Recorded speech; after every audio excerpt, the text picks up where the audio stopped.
Welcome to my channel students. Last lectures में हमने exercise 3.3 के क्वेश्चन नंबर 3 के हमने पार्ट नंबर 2 और पार्ट नंबर 1 एंड 2 डिस्कस किए थे। आज इस लेक्चर में हम ले रहे हैं बच्चों इसका पार्ट नंबर 3।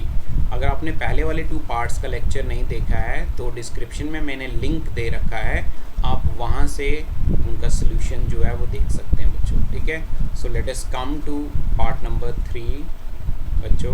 पार्ट नंबर 3 में क्या कह रहा है ये, the coach of a cricket team buys 7 bats and 6 balls for ₹38। So we are given with 7 bats and 6 balls, the total cost for that is ₹3800। So हम बच्चों यहाँ पे लेट क्या करने वाले हैं, let the cost of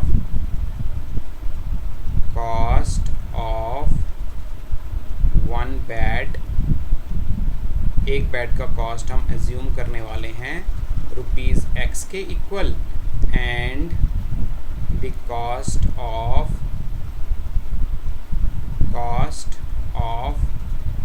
1 ball, we are assuming that the cost of 1 ball is equal to ₹Y। so according to the question क्या दिया हुआ हमें, according to the question बच्चों, क्वेश्चन में हमें कहा गया है कि एक क्रिकेट कोच ने 7 बैट्स खरीदे, तो cost of 7 bats will be 7 into cost of 1 bat, plus 6 balls खरीदे उसने, तो cost of 6 balls will be 6 into the cost of 1 ball, that is Y, 6Y, and the total cost paid is equal to 3800। so this is our first equation and its pair will be in second condition that later she buys 3 bats and 5 balls। तो फिर से उसने 3 bats खरीदे plus 5 balls खरीदे at the total cost of ₹1750। so बच्चों this will be our equation number 2। ठीक है, तो अब सब्स्टिट्यूशन मेथड करके हम इनको सॉल्व करेंगे यूज़ करके। तो हम उसके लिए क्या लेंगे, from equation first we get, पहली इक्वेशन में से हम एक वेरिएबल को सेपरेट करने वाले हैं, तो मैं y को सेपरेट करने वाला हूँ यहाँ पे। This will become 3800 minus 7x upon 6। so this will be my equation number 3। तो सिंपली हमने क्या करना, अब सब्स्टिट्यूट करना है, सब्स्टिट्यूट करना हमने इक्वेशन 3 को किसमें बच्चों, इक्वेशन सेकंड में सब्स्टिट्यूट करके देख लेते हैं। y की जगह पे मुझे लिखना है ये वाला वैल्यू, तो क्या बन जाएगा, मेरा इक्वेशन बन जाएगा 3x प्लस 5 इंटू वाई की जगह पे मैं क्या लिखूँगा 3800 माइनस 7x अपान 6। बच्चों कैलकुलेशंस बड़ी हैं इस क्वेश्चन में, हमें बहुत ध्यान से करनी पड़ेंगी। So that will be equal to 1750। So further इसको सिंप्लीफाई कर लेते हैं, तो क्या बन जाएगा बच्चों, ये बन जाएगा 3x प्लस 5 इंटू 3800 को जब मैं मल्टीप्लाई करूँगा तो 5 0 0, 5 0 0, 5 8 40, 4 carry, so 5 3 15 and 4 19, so 19000 upon this 6 को मैं सेपरेट कर लूँगा यहाँ पे। ठीक है, सो इसको मैं रिड्यूस भी कर सकता हूँ, अभी 2 के टेबल में जाता है, 3 2 6 and 9 2 18, 1 carry 10, 5 2 10 and we are left with 2 zeros। ठीक है, अब 5 को 7 के साथ मल्टीप्लाई करेंगे तो बच्चों plus minus minus 7 5 35 upon 6 into x will be equal to 1750। ठीक है,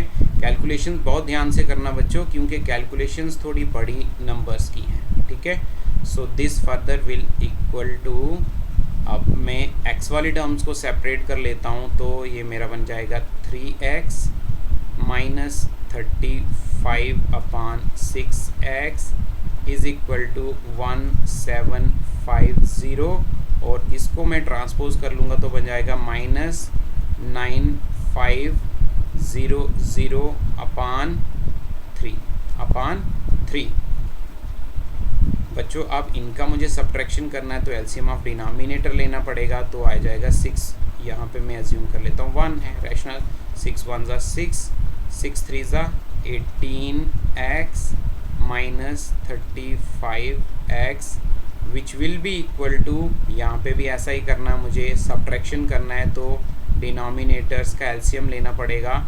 सो एलसीएम विल बी 3 1 ज़ा 3 एंड 3 0 ज़ा 0, 3 5 ज़ा 15, 1 कैरी, 7 3 ज़ा 21 एंड 1 22, सो 3 1 ज़ा 3 एंड 2 5, सो बन गया बच्चों 5250 माइनस 9500।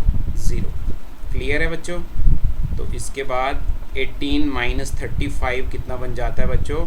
ये बन जाता है मेरा माइनस का टर्म आएगा, क्योंकि बड़ा जो वैल्यू है that is minus value, so plus minus minus 35 में से 18 माइनस किया तो बचता है 17/6x which will be equal to 9500 में से 5250 सब्ट्रैक्ट करेंगे तो कितना आएगा, वो भी माइनस का ही वैल्यू आएगा बच्चों। तो कितना आएगा, 0 का 0, 0 में से 5 मीन्स 10 में से 5 गया, सो आ जाएगा मेरे पास 5, यहाँ पे मेरे पास रहेगा 5, 10 में से 5, 4 में से 2 गया 2, और 9 में से 5 गया 4, सो 4250/3 मेरे पास क्या वैल्यू बचा, 4250/3। तो ये माइनस और माइनस ये वाला कैंसिल हो जाएगा, मेरा x किसके बराबर आ जाएगा बच्चों, x आ जाएगा मेरा 4250/3, और इसको जब हम उस साइड ले जाएंगे तो ये मल्टीप्लाई में इसका रेसिप्रोकल बन जाएगा, दैट विल बी 6/17, 6/17, सो 3 1 ज़ा 3, 3 2 ज़ा 6, so x will be equal to, x मेरा कितना जाएगा 4250 इंटू 2, 4250 इंटू 2, सो 5 0 ज़ा 0, 0 2 ज़ा 0, 5 2 ज़ा 10, 1 कैरी, 2 2 ज़ा 4, 1 5, और 4 2 ज़ा 8, तो बन रहा है बच्चों 8500/17। तो 17 के टेबल में ये डिवाइड होता है, 17 5 ज़ा 8500, सो मेरा x का वैल्यू कैलकुलेट हो गया बच्चों, x मेरा आ गया किसके बराबर, 500। That means the cost of 1 bat is ₹500। अब मुझे कॉस्ट ऑफ 1 बॉल निकालना है, तो इसको मैं सब्स्टिट्यूट करूँगा फिर से, सब्स्टिट्यूट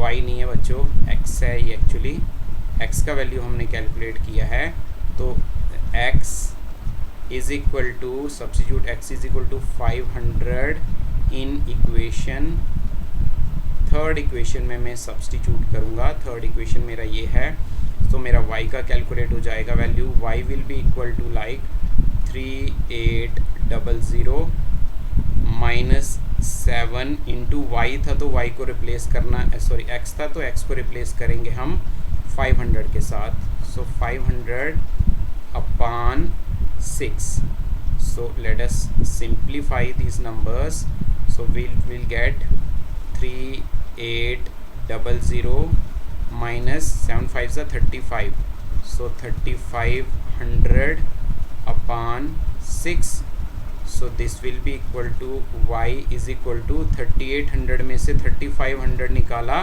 तो कितना बचता है, 300/6, सो 6 के टेबल में जाता है बच्चों, 6 5 ज़ा 30, 0 50 ज़ा 300, so will be equal to y will be equal to 50.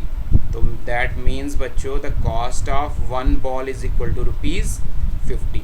तो लास्ट में हम लिखेंगे हेंस द